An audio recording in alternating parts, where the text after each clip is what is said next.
तो जैसा कि पिछले एपिसोड में हमने देखा था, लीलू की टीम इधर जो प्यूरिफिकेशन टावर था उसे पहले क्लियर करने से पहले जो भी इसे जो एवल चीजें मिलती हैं पहले ये उन्हें निपटाने में लग जाते हैं। अब आगे और जब ये बैटल कर रहे थे लीलू वगैरह तो देखते कि एक पेड़ है, उसके दो हाथ दिख रहे हैं जो कि इंसानों के समान थे और मतलब जो नॉर्मल पेड़ था ना उससे मर्ज हो गया था एकदम, उनके जैसा ही लग रहा था। तो आपको पहचानना मुश्किल था। वो तो ये अच्छा हो कि जब इसने अटैक किया तो ये लोग चौकन्ने थे तो इन्हें पता चल गया था और फिर तीनों इसे मिल करके निपटा देते। लेकिन इस दौरान जो बाई मैंग मैंग थी उस पेड़ का मतलब कुछ अंश उसके हाथ पर गिर गया तो फैलना शुरू हो जाता है। हालांकि लीलू अपनी हीलिंग एनर्जी से इसे हील करता है और मैंग मैंग भी अपना लीलू को थैंक यू लीडर कह के बोलती है। और तभी अपना जो जन्फो था ना वो भी कहता है लीडर मुझे भी हील कर दो ना। और लीलू बोलता है यार ये जो जख्म तुम्हें दिख रहे हैं ना ये मतलब पुरुष होने का साइन है कि तुमने बैटल लड़ा यार, तुम मर्द हो, इतना भी नहीं सह सकते। अब जिन्फू को समझ में नहीं आता, बोलता हाँ ठीक है आप सही हो, क्योंकि यार हीलिंग कॉस्ट अच्छा खासा था लीलू का, अच्छी खासी एनर्जी लगती थी। और अब तक ये लोग जो 4 वाइट इरोडर्स होते हैं उन्हें निपटा चुके थे। और बाई मैंग इशारा करती राइट की तरफ, शायद वो आखिरी हो सकता है, आखिरी जोन जहाँ पर हो सकता है एक से बहुत सारे भी हो। तो ये जो जोन था यहाँ पर फॉग भी ज्यादा था, पूरा खाली था। और तभी एक पावरफुल एवल एनर्जी फील करते हैं और अपनी बॉडी को रेजोनेंट पावर से ढक लेते हैं। और आगे में इन्हें मॉन्स्टर दिखाई देता है जिसका स्किन तो था ही नहीं, मतलब पूरी लाल चमड़ी चमक रही थी। ये जो था ना ये बहुत स्ट्रांग था, ये 3rd पैटर्न में होगा। बाई मैंग मैंग को समझ में नहीं आता चल क्या रहा है। बेसिकली यहाँ पर क्या हो रहा था ना, 2 एवल्स के बीच में बैटल हो रहा था और सामने मैंने एक इंसानों की तरह दूसरा एवल इरोडर दिखाई देता है। जो दूसरा वाला था ना, जो पहला वाला था जिसकी चमड़ी नहीं थी, एकदम लाल बस दिख रहा था, तो ये खाते जा रहा था। जिन्फो देखता है क्योंकि जो ह्यूमन स्किन टाइप था वो उसको डिवोर कर जाता है। तो पावर लेवल पड़ता है लगभग 4th या 5th पैटर्न पे जा चुका था। मैंग मैंग भी पूछती कि अभी ये मतलब उसे पूरी तरह से एब्जॉर्ब नहीं किया तो क्या हम अटैक करते पीछे से, बट लेलू बोलता फिलहाल नहीं, तो समय लगेगा, हम थोड़ा प्लान करते हैं। इस समय का फायदा उठाकर प्यूरिफिकेशन टावर को एक्टिवेट कर देते हैं। टावर एक्टिवेट हो जाएगा तो फिर हम इसे आराम से हरा सकते हैं। और अगर हम टावर एक्टिवेट कर रहे हैं तब ये आ गया, उसके लिए हमें प्लानिंग करना पड़ेगा। अब लीलू वगैरह को आगे में वो व्हाइट टावर दिखाई दे रहा था। टावर के अंदर में अभी भी ऑप्शन का पहुंचना थोड़ा मुश्किल होता है, एक्टिवेट हो या ना हो, मतलब कुछ थोड़ी बहुत एनर्जी तो रहती ही है। और ये टावर लगभग 5 से 6 मीटर लंबा था। कलर थोड़ा सफेद था लेकिन अब थोड़ा धूल ये सब लग के थोड़ा रस्टी हो गया था। अब लीलू क्या करता है, इसका दरवाजा खोलता, अंदर झांकता है। अंदर में हल्का सा लाइट चल रहा था डिम। और फिलहाल ये जो वो डस्ट रून था जिससे कि टावर को एक्टिवेट किया जाता है, उसको एक्टिवेट कर दोगे तो टावर एक्टिवेट हो जाएगा, उसमें लग जाते हैं। धीरे धीरे जैसे जैसे ये डस्ट को उस पर गिराता है रून्स चमकने लगते हैं। प्यूरिफिकेशन टावर जो था वो वाइब्रेट करने लगता है। और क्योंकि टावर एक्टिवेट हो चुका था, जो आसपास एवल या करप्शन बोल लो उसे ये भगाने लगता है, मतलब प्यूरिफाई करने लगता है। क्यू भाई देखता है यार इन लोगों ने तो कर दिया। और टियान भी कहती हाँ वो उस आखिरी बंदे को हराना इनके लिए भी मुश्किल है, मेरे हिसाब से वो 4th पैटर्न के भी ऊपर जा चुका है। तो ये जियांग किंगे से बोलती कि लीडर क्या हम चलें, बट किंगे बोलती थोड़ा और वेट कर लो। ऐसा नहीं था कि किंगे मतलब लीलू को प्रोटेक्ट नहीं करना चाहती थी, लेकिन अगर ऐसी चीजों को वो झेलेगा नहीं तो स्ट्रॉन्ग कैसे बनेगा। अब लीलू वगैरह को दिखाया जाता है जो कि टावर को एक्टिवेट करने के बाद उस डायरेक्शन में देख रहे थे जहां पर वो ह्यूमन इरोडर था, वो रेड कलर का हो चुका था। बाई मैंग मैंग भी मतलब लीलू से पूछती है क्या हम तैयार हैं। लीलू भी बोलता है यार देखते हैं, चिंता करने की कोई बात नहीं। और मैंग मैंग को उम्मीद था कि इसके लीडर का प्रिपरेशन ठीक ठाक होगा। उस डायरेक्शन से खतरनाक लेवल का करप्ट एनर्जी इधर आगे बढ़ने लगता है, बट ये अलग दिख रहा था, ह्यूमन शेप में नहीं था, ये बिच्छू के समान दिखता है। 8 हाथ दिखाई दे रहे थे और मतलब बस आंखें थी, नाक मुंह ऐसा कुछ नहीं था। इसका एक ही मकसद था, ये जो टावर है ना इसको निपटा देना है और पहले इन 3 को निपटाना है। अब ये अपने 8 हाथों से अटैक करता है। इधर ये तीनों इसे डॉज करने में लग जाते हैं, मतलब इधर उधर भागने में। जियांग किंगे का स्क्वाड एकदम टेंस होकर देख रहा था। टियान कहती है लीडर ये लोग मुसीबत में है। क्यू भाई भी हाँ में सर हिलाता है कि हाँ, क्योंकि वो 5th पैटर्न का बंदा है जो एवल है। बट किंगे शांत थी, लेकिन इसके टीममेट्स फील कर सकते थे कि जियांग किंगे का जो लाइट और है ना वो तैयार है एकदम।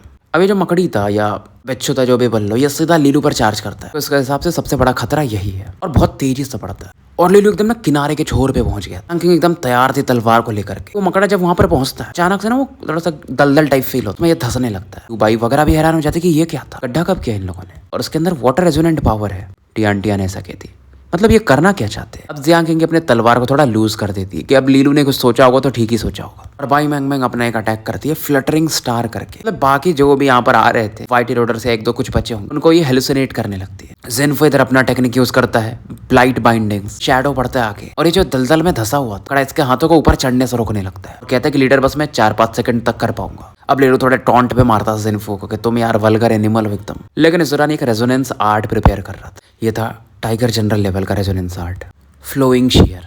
तो वो जो गड्ढा था जिसमें पानी था वो अपने आप एक भाले का बनने लगता है। पानी वाला भाला ऐसा समझो, और इस चूंकि बॉडी को काटने लगता है। धीरे धीरे उसका जो ऊपर में व्हाइट स्किन था ना वो हटने लगता है और अंदर में जो लाल था फ्लैश वो बाहर दिखने लगता। मतलब लीलो एक तरह से इसे अलग करने लगा था और उसका तंगड़ी मतलब जो 8 पैर थे उसको वो अलग अलग करने लगता है। मैंग काफी खुश हो जाती है कि लीडर ये काम कर रहा है, आप जीनियस हो। लीलू का दिमाग अलग तरीके से काम करता भी था और जिन्फो के अंदर ना वो लीलू के लिए एक और रेस्पेक्ट आ जाता है। मतलब जो गड्ढे में पानी था लीलू उसका स्पीड को बहुत बढ़ा देता है, फिर उसको अलग कर देता है। और इसमें क्योंकि लाइट एनर्जी मिक्स है तो ये पानी का स्पीड ज्यादा बढ़ा सकता है क्योंकि लाइट की स्पीड ज्यादा होती है। अब दोनों जो एविल्स थे अलग हो चुके थे, एक दूसरे को घूर रहे थे नफरत की दृष्टि से, यहाँ से भागने लगते। दोनों वैसे भी बहुत कमजोर हो चुके थे, फर्स्ट पैटर्न के स्ट्रेंथ पे होंगे। सही टाइम था इन्हें फिनिश करने का। ऊपर से तीनों सीनियर्स इस बैटल को देख रहे थे। क्यू भाई को कहना पड़ता है टियान को भी कि इस बंदे का IQ यार 200 है क्या दिमाग लगाया इसने। और जियांग किंग अलग स्माइल कर रही थी। तो ये जो बैटल था बहुत जल्दी खत्म भी हो जाता है क्योंकि दोनों वीक हो चुके थे और प्यूरिफिकेशन टावर तो अभी पूरी तरह से काम भी नहीं कर रहा, लेकिन लीलू की टीम ने इन्हें निपटा दिया था। लीलू का ये जो टेक्निक था ना फ्लोइंग शेयर, नेचर का भी सपोर्ट लगता था। पानी होना चाहिए पहले से, नहीं तो फिर आप उसको उतना स्ट्रॉन्ग नहीं कर पाओगे। और धीरे धीरे प्यूरिफिकेशन टावर पूरी तरह से एक्टिवेट हो जाता है। जंगल का जो एरिया था जितना तक ये टावर का रेंज है उसको ये पूरा साफ कर देता है। वो जो ऑपरेसिव फीलिंग थी वो जा चुकी थी और जियांग किंग वगैरह इन्हें कंग्रेचुलेट करती है। फिलहाल जियांग किंग अपने हाथ को ऐसा देती है और लीलू मतलब ऐसे पकड़ के ऊपर आता है और लीलू कहता है क्या ये रिवॉर्ड है। और किंग कहती है हाँ, अगर तुम लेवल 2 के प्यूरिफिकेशन टावर को एक्टिवेट कर पाए सोलो वो भी तुम्हें अच्छा रिवॉर्ड मिलेगा। लीलू तुरंत अपने हाथ को खींच लेता है कि नहीं थैंक्स, मेरे को मेरी जिंदगी प्यारी है। बाई मैंग और जिन्फो भी देखकर हंसते हैं, लेकिन एक चीज इन्हें ये पता था कि लीलू जो है ना उसको अपनी कमजोरी पता है कि भाई लेवल 2 के टावर को फिलहाल इसके औकात नहीं है तो ये हाथ नहीं डालेगा। फिलहाल इनका एक्सपीरियंस भी एक हो चुका था तो इनकी समझ भी बढ़ जाती है अम्ब्रा केव में कैसे प्रॉब्लम्स हो सकते हैं। और जियांग किंग से पूछती है कि क्या तुम फिर से फ्लावरिंग शेयर यूज करोगे।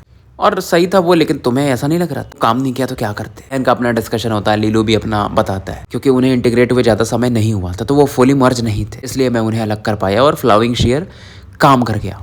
और क्यू भाई भी बोलता है कि अगर वो पूरी तरह से इंटीग्रेट हो जाता तो 3rd टायर का रेजोनेंस मास्टर बन जाता तो फिर तुम उसे हैंडल नहीं कर पाते। लीलू बोलता है यार तो क्या ही फर्क पड़ता, हमारे पास एक एंजल है, गार्जियन एंजल। वो जियांग किंग की तरफ देखकर स्माइल करता है और जियांग किंग भी बोलती है चलो कोई ना, ये सब हो गया रिजॉल्व। और क्यू भाई और टियान के अंदर भी वो लीलू के लिए आता है चीज की, ये बंदा है टैलेंटेड, दिखने में जितना सिंपल है नहीं है। अब जियांग किंग जो मैप था उसे खोलती है तो जहाँ पर ये लोग थे, जहाँ पर ये टावर था पहले डीएक्टिवेटेड दिख रहा था ना, तो मतलब इनका मैप थोड़ा एडवांस था तो अब वो दिखने लगता है कि वहाँ पर व्हाइट लाइट चमक रही है और वहाँ पर नाम भी दिखता है कि ब्लैक स्वान स्क्वाड और जस्टिस स्क्वाड। मतलब मैप कितना एडवांस था। तो लीलू को भी अच्छा लगता है कि यार तब और ऐसा किल करेंगे तो हमारा नाम फैलता जाएगा, तब लोग देख सकते हैं फिर। और अब इनका अगला टारगेट था वो जो फॉरबिडन जोन के बाहर का एरिया था, वो जो लेक था वहां पर पहुंचना, और शायद वहां पहुंचने में 3 दिन तो लग जाएंगे आराम से। धीरे धीरे समय निकलता और इन 3 दिनों में लीलू का स्क्वाड एकदम रैम्पेज पे था। लेवल 1 के बीच में जो भी टावर्स पड़ते टोटल 5 अब तक ही एक्टिवेट कर चुके और समय के साथ अब इनकी स्पीड भी बढ़ जाती है बैटल करने की। और ब्लैक स्वान स्क्वाड भी इनकी मदद कर रहा, तो ऐसे इजीली निपटा रहे। और जब ये देखते थे लीलू की टीम अपना फिनिश कर रही होती, ब्लैक स्वान जो स्क्वाड था वो आराम से रिलैक्स कर रहे होते थे अपना अपना काम करके। और ऐसा नहीं कि बाई मैंग भी पीछे थे, वो भी अपनी टीम के साथ एकदम साथ कंधे से कंधा मिला के बैटल कर रही। और टीएन और क्यू भाई को कहना पड़ता है कि इस लड़की का टेनासिटी बहुत तगड़ा है, तो इनका जस्टिस स्क्वाड समय के साथ काफी स्ट्रॉन्ग हो सकता है एस्टल से इस कॉलेज में, इवन स्ट्रॉन्गेस्ट। और 3 दिन अब बीत चुका था, ये लोग अपने डेस्टिनेशन यानी कि जो फॉरबिडन जोन के बाहर का एरिया था वहां पर पहुंच चुके थे। और यहाँ पर मतलब पहाड़ी वाड़ी दिखाया जाता है, बिल्कुल भी मतलब करप्शन का एरिया था ही नहीं है। यहाँ पर थे तो वो स्पिरिचुअल बिस्ट थे जो कि बहुत समय पहले यहाँ पर आ चुके थे। लेकिन जियान किंग ये बताती है कि वो बिस्ट बाहर नहीं आते, वो फॉरबिडन जोन में रहते। तो ऑर्निक्स लेक या ओनिक्स लेफ जो भी बोलो, यहाँ पर ये लोग थे। जियांग किंग कहते शायद हम सबसे पहले पहुंचे। और लेक के पास जाकर ये लोग देखते हैं, लीलू सीधा लेक के सेंटर की तरफ देखता है। वहां से ना वो हल्का सा वो ग्रीनिश ऑरा बाहर निकल रहा, शायद वहां पर रेजोनेंट एनर्जी जो था काफी डीप था। लेक में पानी वानी नहीं था, बस नेचुरल एनर्जी था, लिक्विड फॉर्म में थोड़ा थोड़ा दिख रहा था। और 3rd ईयर के स्टूडेंट यहाँ पर नहीं आते क्योंकि भाई वो लोग पहले आ चुके, मतलब उनके काम का भी नहीं रहता ये। और जियांग किंग जो सबसे आगे का पोजीशन उसे ले लेती है, तो तलवार फेंक के मारती वो स्पॉट पे मेरा है। पर तभी एक आवाज आती है कि सीनियर जियांग ये रूल के खिलाफ। और ऐसा कौन हो सकता है भाई जो जियांग किंग को ऐसे बोलते। और ये कोई और नहीं वांग यूफेंग करके था, एक 2nd ईयर का स्टूडेंट। और लोग कहते हैं इस बंदे को लगता है कि ये सीनियर जियांग से बैटल कर सकता है। और वांग यूफेंग के साथ 2 लोग थे, वांग क्यू और डीफा जिंगमिंग। क्यू कौन है आपको पता होगा, जब ये बंदा टियानसो प्रोविंस आया था तो लीलू ने इसको पिटवा दिया कि ये मुझ पर अटैक कर रहा है करके। और डीफा किंग का बड़ा भाई है शायद ये डीफा जिंगमिंग। जियांग किंग कहती क्या मैंने कोई रूल तोड़ा है। और सॉन्ग क्यू तुरंत ही बोलता सीनियर देखिए आपके काम का भी नहीं। यूफेंग को ये रोकता है कि आप बहुत स्ट्रॉन्ग है तो हम कुछ कर नहीं सकते। Song Q I guess Song family की वो लड़की है, उसका मदद किया था मोलिंग शायद या जो भी था मतलब, और काफी मैनिपुलेटिव थी। जियांग किंग को जानती थी कि इससे पंगा लिया नहीं जा सकता। और लोग यहाँ पर ना इस लेक के पास इसलिए आते थे क्योंकि यहाँ पर एक पेड़ है अंदर में है थोड़ा सा कि अगर पत्तियां मिल गई, एक पत्ती को 3 भागों में आराम से बांट सकते, से आप अपने पावर को थोड़ा और बढ़ा सकते हो खा करके। जहाँ पर जियांग किंगे स्पॉट अपना ले रहे, वहां से उसे हासिल करना बहुत ईजी था। जियांग किंगे समझते इनके इरादे को और वान यूनफेंग को बोलते हैं कि तुम्हें लग रहा है कि मैं ये पत्ते लीलू वगैरह को दे दूंगी, मतलब उनके लिए मैं ये करूंगी, तो तुम ज्यादा सोच रहे हो। लीलू अपना खुद इस चीज के लिए बैटल करेगा या जो भी करना होगा, मैं बस एक स्पॉट चुन रही हूँ और मेरे हिसाब से फिर तो मैं कोई रूल नहीं तोड़ रही हूँ। वान यूनफेंग को समझ में नहीं आता, बट सॉन्ग क्यू फिर से बीच में आती, सीनियर जियांग क्या आप सच में ऐसा कह रही हो? मतलब क्योंकि लीलू वगैरह की टीम फर्स्ट ईयर की है और हमसे कम्पीट करेंगे सेकेंड ईयर ओनिक्स लीव्स के लिए। जियांग किंगे कहती है क्या मैं तुम्हें झूठी लगती हूँ? सॉन्ग की ना अब तुरंत ही वांग यूनफेंग को समझाती है यार ये फर्स्ट ईयर वालों से कंपटीशन है, तुम क्यों इतने बावले हो रहे, आराम से हमें वो पत्तियां मिल जाएंगी। अब जियांग किंग इस दौरान कहती है सॉन्ग की यही नाम है ना तुम्हारा, मेरे हिसाब से तुम्हें कल्टीवेशन पे ज्यादा फोकस करना चाहिए जो तुम लोगों का इस्तेमाल करती। सॉन्ग की को भी गुस्सा तो आता है बट क्या ही कर सकती थी। इधर अपना वांग यूनफेंग भी सॉन्ग की को समझाता है अगर सीनियर जियांग नहीं आ रही है इस बैटल में इंटरफियर करने तो लीलू के स्क्वाड को एक भी पत्ता नहीं मिलेगा। पूरी चीजें होती बट डीफा जिंगमिंग जो था वो पूरा टाइम शांत रहता क्योंकि इसे पता था कि लीलू जब से मतलब ना वो टियानसो प्रोविंस में टॉप किया था तब से भाई वो बंदा आगे ही उगल रहा, आगे ही बढ़ रहा है, इससे क्यों पंगे लेना था। किंग फिलहाल इनको इग्नोर कर देते और फिर लीलू वगैरह को एडवाइस करते कि देखो अच्छा लोकेशन ढूंढ लिया तुम्हारे लिए, आगे तुम्हारे ऊपर है। तीनों वो जो लोटस लीफ वाला एरिया था उधर पड़ जाते। क्यू भाई और टियान भी कहते हैं कि लीडर आप श्योर हो, मतलब लीलू वगैरह को वो चीजें मिल सकती हैं क्योंकि सेकेंड ईयर वाले हैं यहाँ पर। किंग कहती देखते हैं यार जैसा उन्होंने प्योरिफिकेशन टावर को एक्टिवेट कर लिया था खुद के दम पे, क्या पता यहाँ पर भी कुछ कर पाए। तो फिलहाल लीलू और बाकी लोग जो थे वो ब्लैक लोटस लीफ की तरफ बढ़ जाते हैं। और जो ये ब्लैक लोटस लीफ था ना, मतलब इस लेक के एकदम बीच में, ऐसा समझो, ऐसा नहीं कि उस पर खड़े होने के बाद ये दब रहे थे, बिल्कुल एकदम नॉर्मल था। तो लीलू के स्क्वाड के लिए एकदम इजी टाइम हो जाता है कि वो ब्लैक लोटस पे खड़े थे। बाकी लोगों को अपना बैलेंस बनाना पड़ रहा था क्योंकि वहां पर जियांग किंग ने अपनी तलवार को भी ऐसा गाड़ दिया तो वो भी चीजों को बैलेंस कर रहा था। और जो सेकंड ईयर की जो टीम थी उनके अंदर जेलसी को देखा जा सकता था क्योंकि जियांग किंग इतना किसी को महत्व नहीं देती है जितना लीलू को देती है। लेकिन इनसे थोड़ी दूरी पर वो बंदा था वांग यूनफेंग और मेंगमेंग भी कहती कि लीडर हमें इससे सावधान रहना पड़ेगा, ये 4th पैटर्न का बंदा है और रेजोनेंस भी lower 7th grade thunder falcon है, स्पीड इसका बहुत फास्ट होगा। जिनफो भी सेम चीज कहता है क्योंकि अगर आपको विंग्स लिफ्ट्स चाहिए उसके लिए आपको उसको जल्दी से झपट्टा मारना पड़ेगा ना, और यूनफेंग की स्पीड तो तेज है। लीलू कहता कोई ना, प्लान फॉलो करो, देखते हैं, क्योंकि बहुत सारी चीजें इसे जियांग किंग ने एक्सप्लेन कर दिया था। लगभग ये लोग 2 घंटा वेट करते हैं और फाइनली लेक में थोड़ी हरकतें होना शुरू होती है। तो यार मैं कल ही वीडियो डालने वाला था, बस 10 मिनट की रिकॉर्डिंग ही कर पाया था सुबह में, सोचा शाम में आके करूँगा बट तुम्हारा भाई हो गया बीमार। खैर आगे बढ़ते हैं। तो ये जो है ना विंग लीव्स में ऐसा पानी तो नहीं है बट एनर्जी में ना ऐसा भंवर बनने लगता है, उसके बाद अंदर से बाहर कुछ चीजें फेंक दी जाती है रिजर्व के रूप में, मतलब अपने आप बाहर आता है। अब जो एनर्जी था वो और ज्यादा बबल अप होने लगता है, टाइड के समान, लहर के समान आसमान की तरफ चढ़ने लगता है।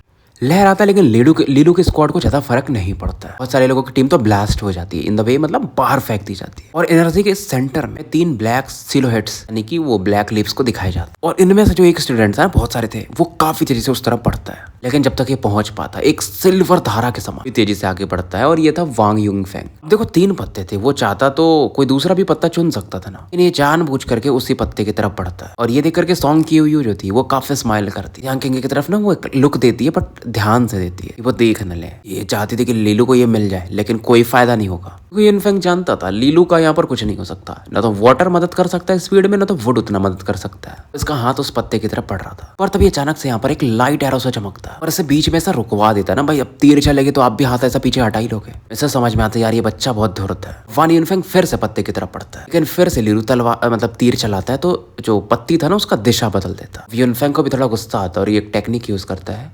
फैल्कन क्लॉ, अलग स्पीड बढ़ा लेता है ये, मतलब इसकी स्पीड पहले से भी ज्यादा तेज हो जाती है। और बेसिकली ये तीर था भी नहीं, ये एक इल्यूजन था, मतलब बाई मेंगमेंग की टेक्निक। और इसमें ना बहुत सारे तीर इसकी तरफ पड़ती है, भाई कौन सा रियल है कौन सा फेक इसे पता नहीं था। और जब तक ये रिकवर कर पाता विंग स्लिप्स की तरफ लीलू अपना बढ़ चुका था। जब तक लीलू पहुंच पाता भाई यूनफेंग की स्पीड तो फास्ट थी, पलक छपकते ये फिर से उधर पहुंच जाता है। लेकिन लीलू ने फिर से तीर चलाया था तो वो जो पत्ता था वो लीलू की तरफ और आने लगता है, मतलब हल्का लिक्विड है, नहीं है लिक्विड के रूप में एनर्जी उसके ऊपर पत्ता तैर रहा है। और अगर आप तीर मारते हो तो थोड़ा सा छपाक सा होता है, तो फिर पत्ता अगर आप जैसा तीर चलाओगे उस डायरेक्शन में बढ़ जाएगा। और फाइनली मतलब यार ज्यादा घुमाना क्या, लीलू को पत्ती मिल जाती है। और उस समय यूनफेंग हो या फिर वो सॉन्ग की हो, इनका चेहरा देखने लायक था। और लीलू मजे लेता है कि सीनियर वांग कभी कभी ना स्पीड भी काफी नहीं होता, दिमाग चाहिए अच्छा आपको। और ये सुन करके ना बाई मेंगमेंग और जिनफू दोनों बोलते एक साथ, लीडर ये ज्यादा नहीं हो गया जख्म पे नमक लगाना।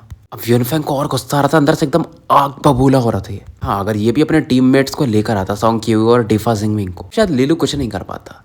लेकिन लीलू को यही फायदा था कि वो अपने टीममेट्स को यूज करता था अच्छे से, मतलब टीम कॉम्बिनेशन सही था इसका। फिर ये वापस आ जाता है क्यू और सॉन्ग क्यू को सॉरी बोलता है। अब ये भी बोलती है मतलब कि यार क्या ही कर सकते हैं, ये लीलू है बहुत शातिर, कोई ना अगली बार मिल जाएगा। और बाकी जो दो पत्ते थे 2 अलग अलग स्क्वाड्स को मिल जाता है और जियांग किंग को इधर दिखाया जाता है। बस अपने हाथ को ऐसे उस तरफ इशारा करती है जहां पर इसका तलवार था और वो अपने आप निकल के इसके पास आ जाता है और फिर अपने टीममेट्स की तरफ देखते स्माइल के साथ कि वेल कैसा रहा। क्यू बाई और टियान टियान को भी कहना पड़ता है कि हम भी इम्प्रेस्ड हैं, इनकी टीम वर्क बहुत सही है और स्ट्रेटेजी भी, खास करके लीलू को ये एक्सीलेंट लीडर कहते हैं। फिर ये भी कहते हैं कम ऑन लीडर यार आप भी कुछ तारीफ कर दो। बट जियांग किंग कहती है अरे यार जो चीज़ चाहिए था वो मिल चुका है और तुम लोगों को भी समझ में आ चुका है। शुरुआत में ये लोग मतलब लीलू की टीम के लिए सहमत नहीं थे ना, और टियान टियान को भी समझ में आता है कि भाई इसकी जो फीलिंग है इस बंदी की लीलू के लिए वो शादी से भी मतलब मैरिज से भी ऊपर है। इधर लीलू इस पत्ते को 3 भागों में बांट देता और एक एक पार्ट बाई मैंगमैंग और जेनफो को दे देता है। अब मैंगमैंग पूछती क्या इसे हमें सच में ऐसा खाना है क्या, क्योंकि पत्ते में से ना अलग ही पस टाइप निकल रहा था। अब लीलू और जेनफो तो सीधा निकल जाते हैं, तो भाई ये भी फिर निकल जाती है। तो एनर्जी लेक में जहां पर ये थे पहले वहां पर एक प्रेशर फील हो रहा था, वो गायब हो जाता है जैसे ये खाते हैं और उसके बाद ये लोग आगे बढ़ने लगते मतलब ओइंग्स लेक के अंदर जाने लगते हैं। ऐसा समझो हर एक सीढ़ी लेना अंदर में और टफ माना जाता है। टोटल 38 सीढ़ियां हैं। तो टियान टियान भी पूछती कि लीडर आपको क्या लगता है लीलू कितने स्टेप्स ले पाएगा। क्यू बाई भी स्माइल करता है कि लीडर आपने यहाँ पर एक रिकॉर्ड बनाया था 38 स्टेप जाने का, 2 स्टेप आप जम कर गए थे। बट जियांग किंग कहती है मेरे हिसाब से लीलू भी 38 स्टेप पहुंच जाएगा। दोनों और हैरान हो जाते हैं कि क्या बात कर रहे हो, क्योंकि ठीक है लीलू के पास 12 रेजोनेंसेस हैं बट आप 9th ग्रेड की लाइट रेजोनेंस दो और उसके दोनों मिला के भी आपके लायक नहीं होंगे। इन्हें समझ में नहीं आता यार ठीक है लीलू अच्छा है, टैक्टिक्स में सही है, बढ़िया है, लेकिन इतना हाई रेट करना मतलब क्या, ये इनका हस्बैंड है इसलिए, मतलब होने वाला हस्बैंड इसलिए। इधर लीलू अपने टीममेट से कहता है कि चलो 35 स्टेप तक तो जाना है। मैंगमैंग तुरंत ही कहती है आपका गोल बहुत दूर है, मुझे लगता है मैं 32 स्टेप से ज्यादा नहीं जा पाऊंगी, क्योंकि तीनों में सबसे कमजोर यही थी। अभी तो ये फ्लावरिंग सीड टायर पे थी। फिर भी लीलू मोटिवेट करता है यार बेस्ट देंगे अपना, देखते हैं कहाँ तक पहुंच पाते हैं। और धीरे धीरे जब ये आगे बढ़ना चालू करते हैं कि अब ये नेचुरल एनर्जी के बीच में थे तो जिनफू बहुत कम चला होगा, बोलता यार मैं थोड़ा सा मेरे रेजोनेंट पावर में एक बूस्ट फील कर रहा हूँ। लीलू भी सेम बोलता है कि हाँ मुझे भी फील हो रहा है। अब तक इन्होंने बस एक कदम लिया था, लेकिन लीलू का जो टाइम था ना फर्स्ट स्टेप पे बाकी लोगों से डबल था। चीज मतलब मैंगमैंग और जिनफू भी फील करते हैं। कुछ समय बीतता है और तीनों ने 10 स्टेप्स क्लियर कर लिए थे और लीलू के लिए आगे बढ़ना थोड़ा ज्यादा टाइम लगता था अपने टीममेट से। अब इसका देखो भाई ये पैटर्न टायर पे पहुंच चुका है ना, उसका जो सिंगल रेजोनेंस पैटर्न है, उसका जो सीड है ना वो बड़ा होना शुरू हो जाता है, चमकना शुरू हो जाता है। और लीलू को भी लगता है शायद इसका डुअल रेजोनेंसेस है इसलिए इसको टाइम भी थोड़ा ज्यादा लग रहा होगा और ये सही मौका था। तो फिलहाल ये आगे बढ़ते रहते और 2 घंटे बीत चुके थे और तीनों अब तक 30 सीढ़ी पर पहुंच चुके थे, 30वीं सीढ़ी पे, और सबका रेजोनेंस पावर मानो भी चमक रहा था, सैचुरेट हो रहे थे, मतलब अब इनके लिए प्रेशर हो रहा था इतना, मतलब ये शायद बाहर में रहते ना 2-3 महीने लग जाते इन्हें और कठिन कल्टीवेशन करते तब। तो 31वां कदम भी आगे ले लेते हैं। 2 स्क्वाड्स और आ रहे थे पीछे से, उनके भी पसीने छूट रहा था, दादा सब पिस करके कैसे भी करके आगे बढ़ रहे थे। अब एक बंदा ना क्रम्बल करने लगता है, प्रेशर झेल नहीं पा रहा था, उसकी बॉडी अपने आप फिर ऊपर जाने लगती है, लेक से वो बाहर निकल जाता है। इधर बाई मैंगमैंग भी अपने दांत पीस रही थी, लीलू इसकी तरफ देखता और समझ रहा था। फिर भी ये कंटिन्यू करते, 34वें सीढ़ी तक पहुंच जाते। ये था बाई मैंगमैंग का लिमिट, लेकिन क्योंकि इसे लगा नहीं था कि इतना अंदर तक ये आ पाई, इतना अंदर तक ये आ जाती है, रेजोनेंस पावर फिर से बढ़ता है, पहले से ज्यादा स्ट्रॉन्ग फील करती है। पावर लेवल इसका यहाँ पर एक अपग्रेड हो जाता है। लोअर फ्लावरिंग टावर से अब ये अपर फ्लावरिंग टायर पे पहुंच चुकी थी और फिर ये इन्हें बाय बाय बोलती है कि इससे आगे तो जा नहीं पाऊंगी और निकल जाती है। लीलू भी सरप्राइज होता और इसके लिए भी काफी खुश था, क्योंकि और आगे जाती तो शायद थोड़ा इंजर्ड भी हो सकती थी। लीलू और जिनफो एक दूसरे की तरफ देखते हैं, 35वें सीढ़ी की तरफ 35वें कदम को बढ़ाते हैं। अब जब लीलू 35वां कदम रखता है, एक अलग पावर फील करता है। अलग पावर था जो कि मानो फ्री था, ग्लोरियस था, मतलब आप जितना अंदर जाओगे उतना ज्यादा जो एनर्जी का इन्फ्लक्स होता है ना, फ्लो होता है, वो बढ़ते जाता है। उसके दोनों बीच जो थे ना वो ऐसा बड़े हो चुके थे, लेकिन बाजू में जिनफो जो था ना उससे ये अलग मतलब वो ऑरा फील करता, लेकिन फिर भी वो ब्रेक थ्रू नहीं कर पाया था। फर्स्ट पैटर्न पे दोनों थे, वो चाहता था जिनफो की वो सेकंड पैटर्न पे पहुंच जाए, और पैटर्न जेनेसिस टायर में ब्रेक थ्रू थोड़ा मुश्किल होता है, क्योंकि बाई मैंगमैंग कैसा स्प्राउटिंग सीड टायर में थी, जैसे हम फ्लावरिंग भी कहते हैं ना, में थोड़ा सा ईजी होता है। हालांकि फिर भी मतलब जिनफू का भी जो रेजोनेंस सीट था ना वो पूरा फुल हो चुका था, और सपोर्ट मिलेगा तो ये फिर सेकंड पैटर्न में पहुंच जाएगा। और ये इशारा करता है लीलू की तरफ, बट लीलू काफी फोकस था क्योंकि 3 सीढ़ी उसे और चढ़ने थे। ये प्रेशर लीलू के लिए कुछ नहीं है, जो फैमिली का प्रेशर आ रहा है ना कि इसकी फैमिली खत्म हो सकती है, और इस मौके का ये पूरा फायदा उठाना चाहता था। ये सही मौका था कि ये सेकंड पैटर्न पे पहुंच जाए, और चाहता लीलू तो यहीं पर अब ये कर सकता था सेकंड पैटर्न 35वें सीढ़ी पर ही, बट ये नहीं चूज करता और को थोड़ा और होल्ड करता है, क्योंकि जियांग किंग जब यहाँ पर आई थी ना तो उसका 2 लेवल बूस्ट हुआ। लीलू भी वही ट्राई करना चाहता था कि भाई अगर आपको 5 साल में ड्यूक बनना है तो कुछ तो ऐसा एक्स्ट्रा ऑर्डिनरी करना ही पड़ेगा, और लीलू तो इधर अपना आगे बढ़ रहा था। जिनफू को प्रेशर फील हो रहा था और वो फाइनली यहाँ से निकल जाता है। बाकी जो भी लोग यहाँ पर आए थे सब ऊपर जा चुके थे, बस लीलू बाहर नहीं आया था। इनमें से भी किसी को पता चल गया था कि यार मैंने सुना 35वें स्टेप पर था, लास्ट 3 ट्राई कर रहा होगा। लोग भी बोलते हैं काफी बोल्ड है ना ये बंदा। फिर कुछ लोग बोलते हैं यार डुअल रेजोनेंसेस है तो उसके थोड़ी चाह ज्यादा होगी। वांग यूंगफेंग कहता अगर मैं भी रहता ना 36 स्टेप्स से आगे नहीं जा पाता, वो क्या ही जाएगा, फर्स्ट पैटर्न का बंदा है। बट सॉन्ग की वो कुछ रिप्लाई नहीं करती। क्यों भाई भी कहता है यार लीलू है एम्बिशियस, बोलना पड़ेगा। बट जियांग किंगी को कोई सरप्राइज नहीं होता, वो जानती थी कि लीलू को पता है कि उसके ऊपर जिम्मेदारियां काफी ज्यादा है। लेकिन फिर भी ना भाई इसको भी थोड़ा टेंशन तो हो ही रहा था। तो तलवार जो था ना, जो इसने ऐसा जमीन पे ऐसा गाड़ा हुआ था या पेड़ पे बैठी थी, तो उसको और कस के पकड़ लेती है और मन में बोलते हैं लीलू मुझे विश्वास है तुम पर। लोगों को लगता होगा कि हाउस लोलान के पास एक फिनिक्स ऑफ लाइट है, यानी जो ये खुद को कहती है, लेकिन उन्हें नहीं पता कि एक ड्रैगन भी है जो अभी सो रहा है, जो छिपा हुआ है। इधर लीलू 36वें कदम को ले चुका था, लेकिन जब पैर रखता ना ऐसा वहां पे प्रेशर था ना कि ऐसा लीलू को वो फेंक देगा। फिर भी लीलू खुद को संभालता है और लीलू को इसकी उम्मीद भी थी कि ऐसा कुछ तो होगा। अब जैसे लीलू का रेजोनेंस ग्रेड ऊपर होता ना तो इसको इतना प्रॉब्लम नहीं होता। बट कुछ भी हो, लीलू के अपने फायदे थे। इसके पास 4 अलग अलग प्रकार के एट्रीब्यूट्स थे, कमेंट में आपको बताना है। लीलू फिलहाल प्रेशर तो लग रहा था बट इस एनर्जी को एब्जॉर्ब कर रहा था। कि रेजोनेंट पैलेसेस जो थे ना अंदर में, जिसमें इसके रेजोनेंट ऑरा है, वो डुअल कलर्स में चमक रहे थे। तो ये जो ब्लैक एनर्जी था यहाँ पर नेचर में, उससे ये 4 भागों में एनर्जी को बांट रहा था, ब्लू में, ग्रीन में, येलो में और व्हाइट में, और एब्जॉर्ब कर रहा। और धीरे धीरे इसका जो रेजोनेंस सीड्स थे वो हम करने लगते और लीलू 37वां कदम लेता जिसके लिए वो तैयार था। अब जो प्रेशर था ना भाई, ऐसा लग रहा था इसकी चमड़ी को उधेड़ देगा, शरीर पे जख्म दिखने लगते। बट लीलू भाई अपना इग्नोर करता है। इसका जो मेन फोकस था वो था 38वें कदम पर। बिना कुछ सोचे भाई अपना 38वां कदम ले लेता है। अब जब लीलू 38वां कदम लेता है ना, ऑरा जो होता है ना, उसका जो लहर की आवाज होती है वैसा अपने कानों में फील कर पा रहा था। इतना पावरफुल ऑरा इसने पहली बार फील किया था। 38वां कदम काफी इनसेन था। बॉडी में ऐसा खच खच खच ऐसे उनकी धाराएं बहने लगती है, स्किन फटने लगता है। फिर वह दिमाग को अपने स्थिर कर रहा था, पैनिक नहीं करता है, पीछे हट नहीं सकता था। यहाँ पर आकर बैठ जाता है लोटस पोजीशन में, कमल मुद्रा में। अपने फोकस को फोकस करता है कहाँ पर, water resonance, would resonance, light resonance और अर्थ रेजोनेंस पे, प्राइमरी और सेकेंडरी रेजोनेंसेस पर। क्योंकि ये जो एनर्जी का फ्लो था बाहर में ना, उसे आपको फोकस करके अपने बॉडी में उस हिसाब से साइकिल करवाना पड़ता, घुमाना पड़ता है। और लीलू को अगर ये सर्वाइव करना पड़ेगा, नहीं करेगा तो पूरा मेहनत बेकार। प्रेशर से चाहता था ना कि जो रेजोनेंसेस है उन्हें और प्रेशर पड़े, फिर वो ग्रो कर जाएंगे। और लीलू को पता था अगर इसके जो सेकेंडरी रेजोनेंसेस हैं, जैसे कि वुड और लाइट, शायद नहीं सॉरी अर्थ और लाइट दोनों सेकेंडरी है, ये नहीं होते तो लीलू इतना तक नहीं आ पाता। और लीलू के दोनों रेजोनेंस सीड मानो तारों के समान चमक रहे थे, आंखें इसकी बंद थी, थोड़ा और, बस थोड़ा और लीलू अपने डुअल रेजोनेंसेस के पावर को यूज करता है, क्योंकि प्रेशर भी तो आपको झेलना है। तो ब्लूइश और ग्रीनिश और ना उसकी बॉडी को कवर कर लेती, एक डिफेंस बना देती, कछुए के जो ऊपर हिस्सा होता है उसके समान, कि ऐसा ज्यादा जख्म ना आ जाए कि भाई यहाँ पर बेहोश हो जाए। तो एनर्जी वर्टेक्स को भी अभी एब्जॉर्ब कर पा रहा था, जो उसका प्रेशर था उसको कम कर पाता है। इन समय के साथ इसका जो ये कछुआ रूपी डिफेंस था वो भी धीरे धीरे डिम होने लगता है, जी का प्रेशर बढ़ने लगता है। लेकिन लीलू अब तैयार था, अब इसे ये अपने ब्रेक थ्रू को सप्रेस नहीं करना। रेजोनेंस सीड के अंदर जो पावर था जिसे ये बाहर निकलने नहीं दे रहा था, ये अब ये फ्लो करने देता है, पावर लेवल बढ़ता है इसका। सेकंड पैटर्न पे ये पहुंच चुका था, pattern genesis tyre second pattern. इसके जो सीड्स थे ना उस पर कुछ मार्किंग्स बन जाती है, बट ये अंत नहीं था। एक लेवल का ब्रेक थ्रू करने के लिए थोड़ी ये 38वें कदम तक आया था। सीड्स, इसके जो सीड्स थे सेकंड पैटर्न पर पहुंचने के बाद अभी भी बढ़ रहे थे और ज्यादा चमक रहे थे, और एनर्जी की जो वेव्स थी यहाँ पर वो एब्जॉर्ब होते जा रही थी। थर्ड पैटर्न का बिगनिंग दिखने लगता है, लेकिन मार्क तो बढ़ रहा था, लेकिन सीड्स की जो चमक थी ना वो डिम होने लगती है। अब लीलू को लगता है और एनर्जी चाहिए, क्या करेगा? ये टेक्निक यूज करता है, वो 12 स्टेप वीप जो इसे अवार्ड में मिला, उससे आप नेचुरल एनर्जी को फास्ट एब्जॉर्ब कर सकते हो। उसका ये कोई 4th स्टेप यूज करता है, इनहेल और एक्सेल। हिंदी में बोलूँ तो कुंभक और रेचक, अगर आप योग विद्या से परिचित हो गए। और ये भाई ड्यूक लेवल का कल्टीवेशन आर्ट था। तो फिलहाल लीलू ने इसके बेसिक स्टेप्स मास्टर कर लिए थे, जिसको कि अब ये यूज करता है। सीधा जो सांस लेता है ना, एकदम एकदम खतरनाक लेवल का एनर्जी इसके बॉडी में जाने लगता है, और ऐसा ये 4 बार करता है, जिसकी वजह से 4 बार एनर्जी जाता है, रेजोनेंस सीड्स को मिलता है। रेजोनेंस सीड्स पर तीसरा पैटर्न भी अब क्लियर एकदम बन जाता है। लीलू के पसीने छूटने बंद हो जाते हैं, प्रेशर जो आ रहा था ना पहले से कम हो जाता है, क्योंकि पावर लेवल बढ़ चुका था। चेहरे पर इसका स्माइल था और काफी ये खुश था। भाई ने भी अपने डबल ब्रेक थ्रू कर लिया था, तो लौंडा पहुंच चुका था पैटर्न जेनेसिस के 3rd टायर पे। अब देखो 3rd पैटर्न पे है ना, तो ये आराम से जो सेकंड ईयर के भी स्टूडेंट है ना उनमें टॉप 30 में आ सकता है, मतलब उनके बराबर खड़ा हो सकता है। अभी तो आके इसको बस 6 महीने भी हो रहे हैं, थोड़े कमी है एसएलसीएस कॉलेज में, 6 महीने से कमी है। और ये लीलू का सबसे लार्जेस्ट जंप था, और शायद अब लीलू के सामने फर्स्ट ईयर में एक ही बंदा टिक सकता है, जिसका नाम है क्विंजोलो।